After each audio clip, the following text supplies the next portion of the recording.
നിനക്കിത് എന്ത് തോന്നി വരതാ? അല്ല, ഇനി പാന്റ് ഇട്ടില്ല എന്ന് വെച്ചൊരു കുറവ് വേണ്ട. മുണ്ടൊക്കെ പഴഞ്ചനാണെന്ന് ചിലർക്കൊക്കെ തോന്നി തുടങ്ങി. ഭരതമ്മാമ്മയുടെ പാന്റിന് എത്ര കീശയാ? 3. ഈ പാന്റ് പഴയതാകുമ്പോ എനിക്ക് തരുമോ? എന്തിനാ? അമ്മയ്ക്ക് സ്റ്റീൽ പാത്രം വാങ്ങാനാ. എന്റെ പാന്റ് ഷർട്ടും ഒക്കെ കൊടുത്ത് അമ്മ സ്റ്റീൽ പാത്രം വാങ്ങി. ഇങ്ങോട്ട് പാടാ അസത്തെ. ആ, സംസാരത്തിനിടയ്ക്ക് വന്ന കാര്യം വിട്ടുപോയി. മാങ്ങയുടെ പൈസ വേണ്ടേ?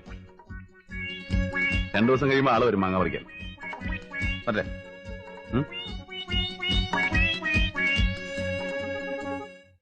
പടാ.